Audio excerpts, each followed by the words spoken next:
बिस्मिल्लाहिर्रहमानिर्रहीम। देखिए, इस सेगमेंट में हम लोग एटॉमिक न्यूक्लियस पर बात करेंगे और as according to MD CAT syllabus. अच्छा, हमारे यहाँ यानी एमडी कैट में ये सेगमेंट तो बहुत छोटा सा है जो एटॉमिक न्यूक्लियस से रिलेटेड है, लेकिन है काम का। इससे एमसीक्यूज बन सकते हैं। Atomic nucleus,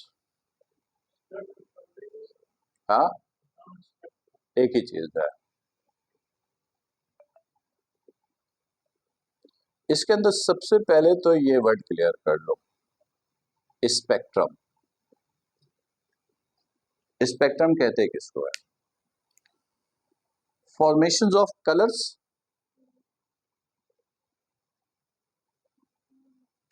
formations of colors and characteristics of and study of different characteristics.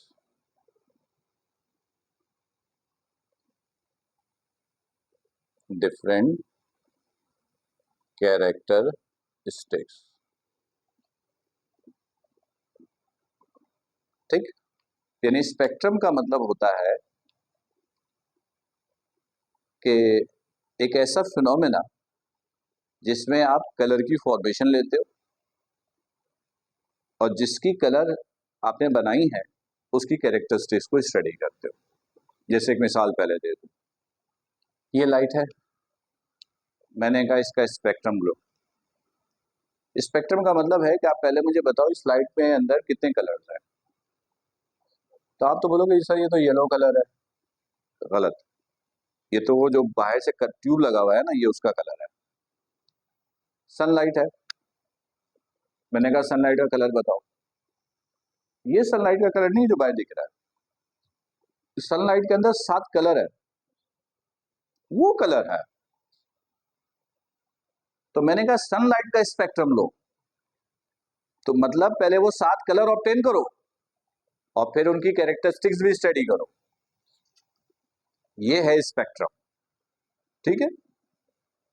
तो एटॉमिक स्पेक्ट्रम का मतलब हुआ एटम के अंदर ये सारे फिनोमेना आपको स्टडी करना है, ठीक है। तो पहले तो हम थोड़ी सी ये बात करें कि आपने पढ़ा है कि एटम के अंदर 2 हिस्से होते हैं। एक हिस्सा होता है सॉलिड, स्फेरिकल शेप में, जिसको न्यूक्लियस बोलते हैं। न्यूक्लियस में कौन रहता है? प्रोटॉन और न्यूट्रॉन। दूसरा हिस्सा जिसको हम लोग blank part of the atom बोलते हैं, जो न्यूक्लियस के अराउंड का हिस्सा, जिसमें इलेक्ट्रॉन रहता है, जिस पाथ में रहता है उसको ऑर्बिट्स बोलते हैं। क्या बोलते हैं? तो पहले तो यहां पे एक पॉइंट ये बता दो कि किसी भी एक एटम में ऑर्बिट्स की तादाद कितनी होती है, नंबर ऑफ ऑर्बिट्स कितने होते हैं। चलो हाइड्रोजन की ले लें,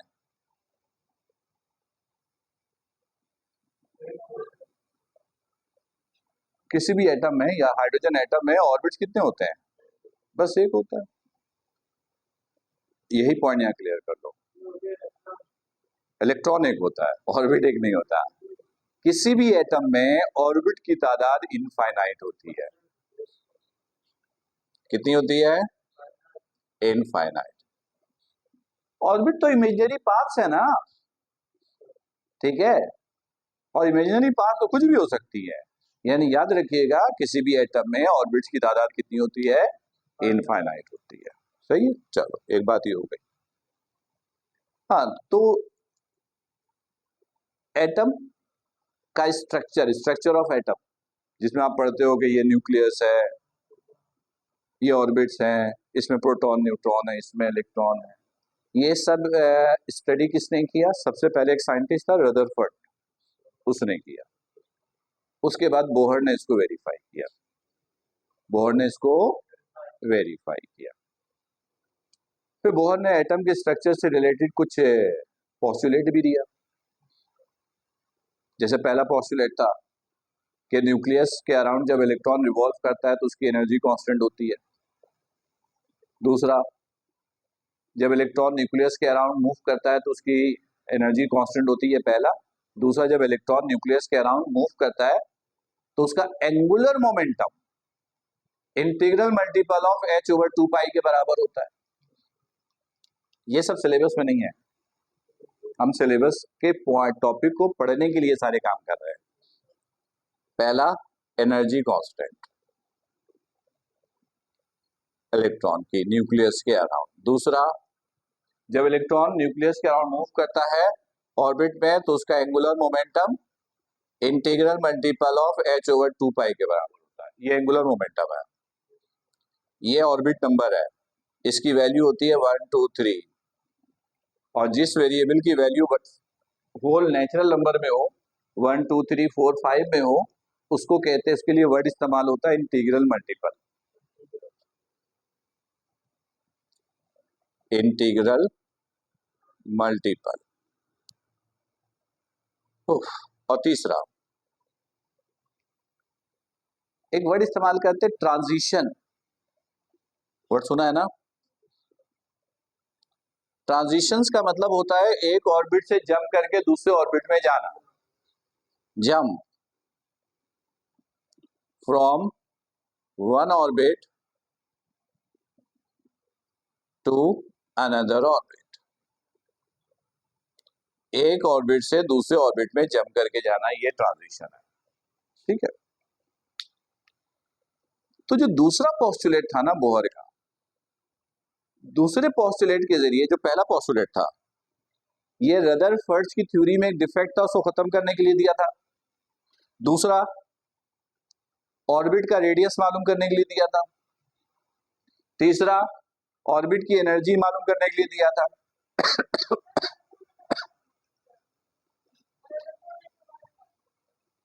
रदरफोर्ड ने बहुत सही बातें भी की थी, उसमें कुछ खामियां थी। तो उसमें से एक खामी ये थी कि उसने ये एक्सप्लेन नहीं किया था कि न्यूक्लियस के अराउंड जब इलेक्ट्रॉन घूमता है तो उसकी एनर्जी कांस्टेंट कैसे रहती है। ये बोहर ने एक्सप्लेन किया था। अच्छा, बोहर ने जब ऑर्बिट की एनर्जी निकाल ली तीसरे पोस्टुलेट से, तो फिर उसके बाद उसने एक काम किया,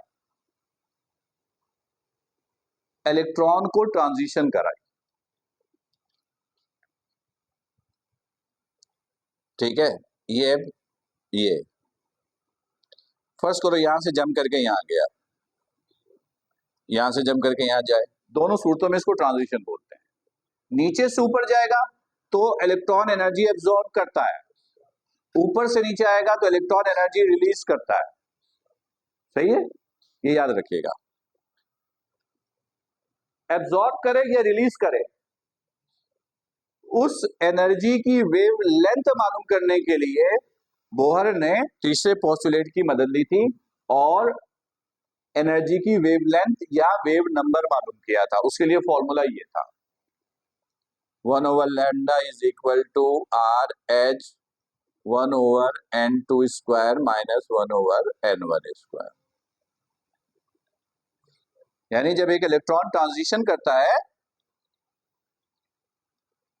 तो उसकी वेवलेंथ या वेव नंबर मालूम करने के लिए ये फॉर्मूला बोहर ने ड्राइव किया। इसमें ये जो n1 है,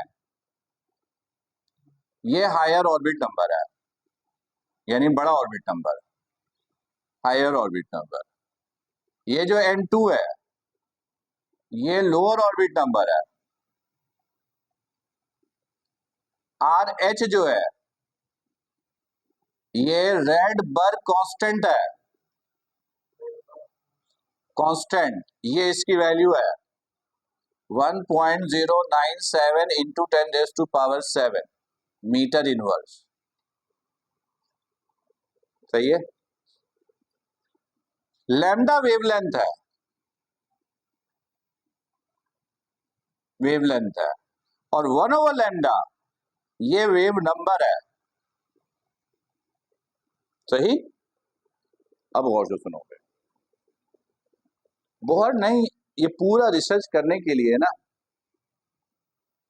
हाइड्रोजन एटम का इस्तेमाल किया था। तो बोहर के रिसर्च के बाद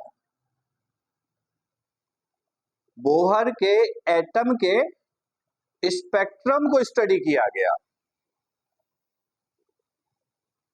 हाइड्रोजन एटम के स्पेक्ट्रम को स्टडी किया गया। स्पेक्ट्रम का मतलब है कि हाइड्रोजन एटम में जो एनर्जी है उसकी नेचर को स्टडी किया गया, जिसे हम लोग कहते हैं spectral lines. Spectral lines of hydrogen atom, ये बस हमारा टॉपिक है, यानी इसके अंदर बस यही एक टॉपिक इंक्लूड है। अब इसको स्टडी करते हैं।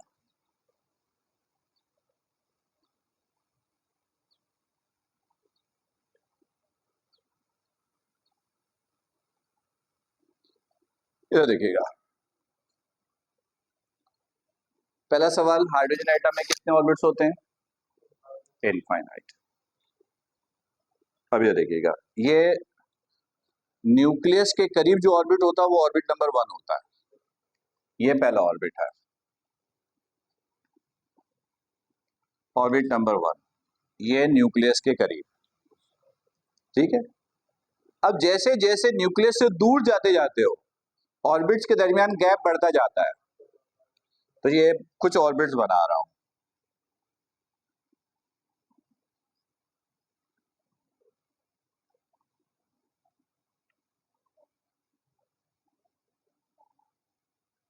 केमिस्ट्री में पढ़ा होगा, पढ़ा है ना, बस उसी को रिवाइज कर रहे हैं। सही है।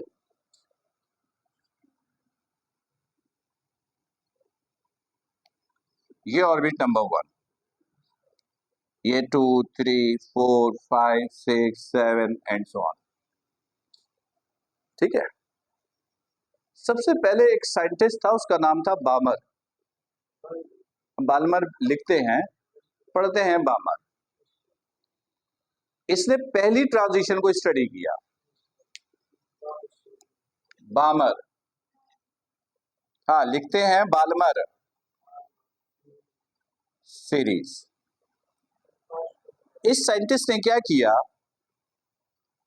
हाइड्रोजन एटम में डिफरेंट ट्रांजिशन को स्टडी किया, लोअर ऑर्बिट नंबर 2 को फिक्स करके, लोअर ऑर्बिट नंबर 2 को फिक्स करके। यानी ये देखोगे, इलेक्ट्रॉन को जंप कराया 3 से 2 में, एनर्जी रिलीज हुई, उसकी वेवलेंथ निकाली। फिर 4 से 2 में, फिर उसकी वेवलेंथ निकाली। फिर इसकी वेवलेंथ, फिर इसकी वेवलेंथ, फिर इसकी वेवलेंथ, फिर इसकी वेवलेंथ, फिर ये वेवलेंथ, और इस तरह पूरी वेवलेंथ की एक सीरीज निकल आई। उस सीरीज को कहते हैं हम लोग, ये थोड़ा सा मिटा देता हूं, नहीं यहां लिख देता हूं, उसको कहते हैं बामर सीरीज। क्या कहते हैं? बामर सीरीज। याद ये रखना है कि बामर सीरीज में लोअर ऑर्बिट नंबर 2 होता है। लोअर ऑर्बिट नंबर कितना होता है? और higher orbit number 3 4 and so on होगा, यानी 2 से ज्यादा। सही है।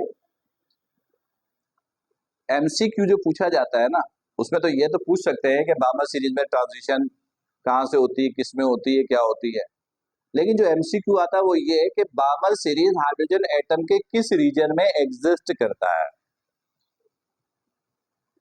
इसका जो हाइड्रोजन स्पेक्ट्रम है किस रीजन में एग्जिस्ट करता है, तो याद रखो बामर सीरीज हाइड्रोजन एटम के विजिबल रीजन में एग्जिस्ट करता है। कहां एग्जिस्ट करता है? विजिबल रीजन में। ये अच्छी तरीके से याद रखिएगा, इस रीजन में एग्जिस्ट करता है। दूसरी सीरीज, दूसरी सीरीज में वो स्टडी किया था लाइमन नाम के एक साइंटिस्ट ने। कुछ लोग उसको लीमन भी पढ़ते हैं, पढ़ने में क्या क्या जो भी पढ़ो। उसने लोअर ऑर्बिट नंबर 1 को फिक्स किया, पहले जंप कराया 2 से 1 में, फिर 3 से 1, और ये पूरी वेवलेंथ की एक सीरीज निकाल ली। ये पूरी एक सीरीज निकाल ली और इसको कहा लाइमन सीरीज। जी। अच्छा, याद रखने के लिए बाद लोग ऐसे पहले लाइमन पढ़ते हैं फिर बामर, ताकि याद रहे 1 2 3 ऐसे चलेगा। लेकिन यहाँ पर जो मैं लिख रहा हूँ वो उस सीक्वेंस में लिख रहा हूँ जिस तरीके से स्टडी किया गया। पहले बामर ने स्टडी किया था तो हमने पहले बामर लिख दिया। तो दूसरी जो है वो है लाइमन सीरीज। लाइमन सीरीज में लोअर ऑर्बिट नंबर 1 होता है और हायर ऑर्बिट नंबर 1 से ज्यादा। तो ये बताओ ये किस रीजन में एग्जिस्ट करता है? अल्ट्रावायलेट रीजन में। गुड।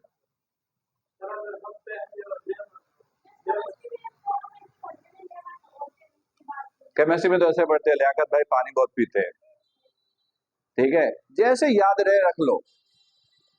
हाँ, बस ये पता होना चाहिए। हाँ ठीक है, वो जैसे भी याद रहे, बस ये याद होना चाहिए कि बामर सीरीज में विजिबल रीजन में एग्जिस्ट करता है, लाइमन सीरीज में अल्ट्रावायलेट रीजन में वो एग्जिस्ट करेगा। टीसी सीरीज किसकी थी? पास्चन की। उसमें लोअर ऑर्बिट नंबर कौन सा फिक्स था? 3, यानी 4 से 3, और पूरी वेवलेंथ की एक सीरीज उन्होंने निकाली, इसको कहते हैं Paschen series. Paschen series.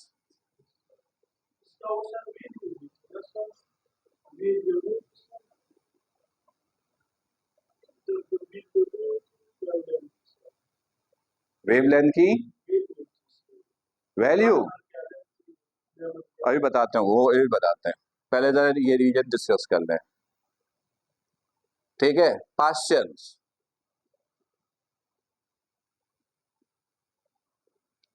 N2 3 और N1 3 से ज्यादा, इसका रीजन बताओ।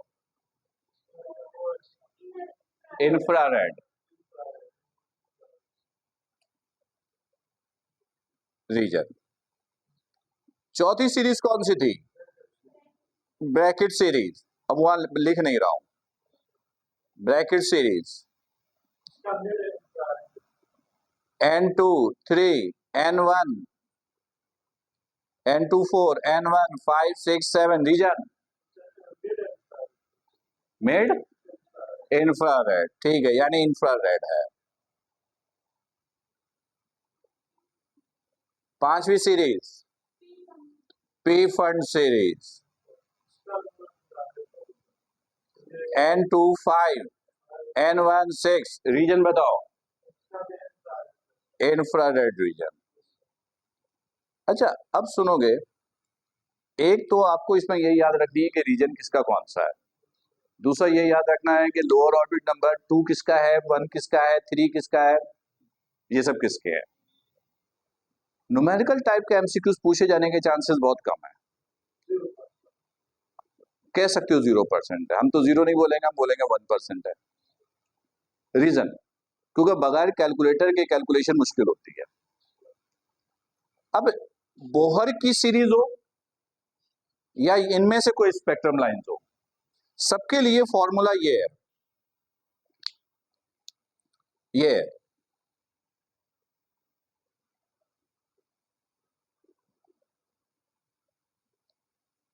अब ये देखिएगा, आर एच तो कांस्टेंट है, बामर सीरीज है तो N2 कितना होगा? 2। तो अगर वेवलेंथ पूछेंगे तो हम N1 आपको देंगे, फिर हम कहेंगे इलेक्ट्रॉन इस ऑर्बिट से जंप कर रहा है बामर सीरीज में, तो वो N1 हो जाएगा। वेव लेंथ पूछेंगे तो लैम्डा निकालना है, वेव नंबर पूछेंगे तो 1/लैम्डा निकालना है। जैसे ये वैल्यू पहले पुट की, पहले ये वैल्यू पुट की, फिर ये पुट किया, फिर ये पुट किया। अब ये चूंकि बड़ी वैल्यू है और पॉइंट्स में भी है, तो फिर डिवीजन माइनस बगैर कैलकुलेटर के ये मुमकिन नहीं है। लेकिन अगर वेवलेंथ पूछे तो जैसे ये 1/लैम्डा आएगा पहले, तो ये वेव नंबर की वैल्यू है, ये किसकी वैल्यू है? और अगर वेवलेंथ चाहिए तो इस वैल्यू को पे इनवर्स करेंगे, इनवर्स करेंगे। ठीक। अच्छा, अब एक आसान सी टेक्निक ये बता दूं कि अगर इनकेस न्यूमेरिकल आ जाए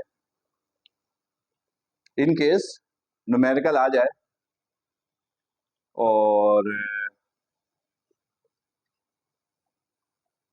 4 ऑप्शन दिए हुए होंगे, कैलकुलेशन कैलकुलेटर के बगैर हो नहीं पाएगी, तो टेक्निक से आप कैसे आंसर देखोगे?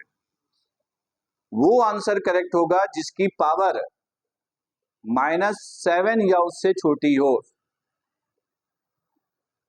4 ऑप्शन है, तो जाहिर सी बात जो पेपर बनाएगा उसको भी पता होगा कि बगैर कैलकुलेटर के तो होगा नहीं, वो कोई टेक्निक रखेगा।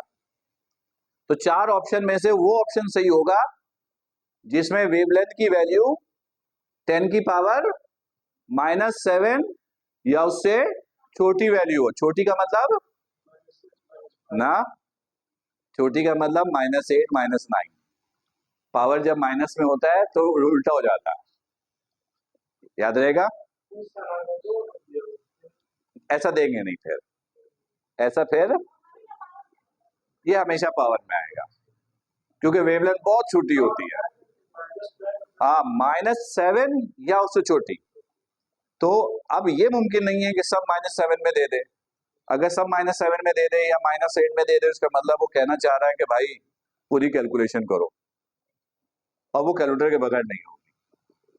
ठीक है, तो पहली बात है कि न्यूमेरिकल आने के चांसेस कम है, अगर आए तो इस टेक्निक से इसको आप सॉल्व कर सकते हो, राइट। अच्छा, अब एक बात याद रखोगे, बताओ हाइड्रोजन एटम आयोनाइज कब होता है?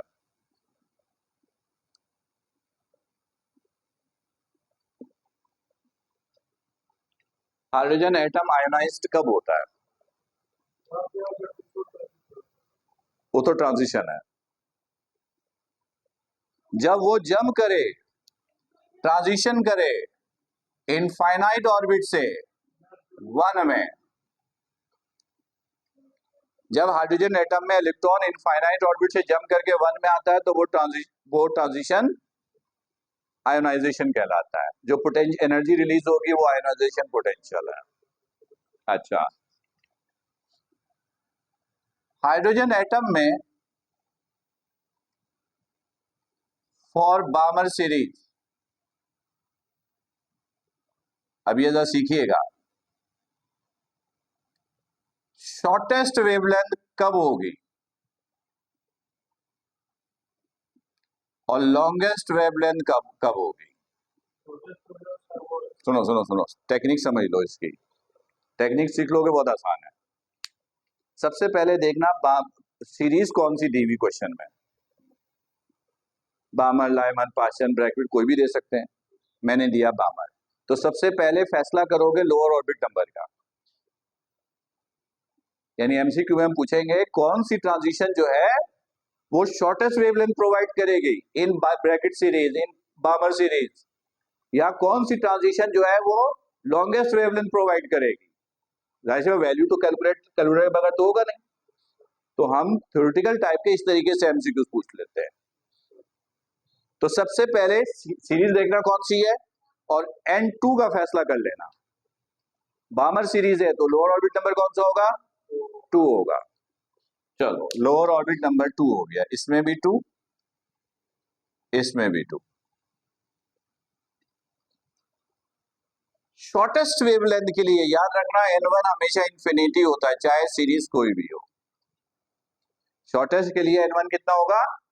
इनफाइनाइट। और लॉन्गेस्ट के लिए याद रखोगे N1 की वैल्यू लोअर से एक ज्यादा होगा, ये 2 है तो ये 3 होगा। जैसे अगर फर्स्ट करो पी फंड सीरीज है, पी फंड सीरीज है तो शॉर्टेस्ट जो है लॉन्गेस्ट, N2 तो 5 है, शॉर्टेस्ट है तो N1 इंफिनिटी होगा, ये फिक्स है, लेकिन लॉन्गेस्ट में N1 की वैल्यू इससे एक ज्यादा, ये 5 है तो ये 6 होगा, ऐसे पता कर लेंगे, राइट। तो यहां पर जो स्पेक्ट्रल लाइंस ऑफ हाइड्रोजन था वो कंप्लीट, ये सारी इंफॉर्मेशन है जो आपको एमसीक्यूज प्रोवाइड करेगी। कोई सवाल, कोई कंफ्यूजन? हाँ, ये खत्म। अब कल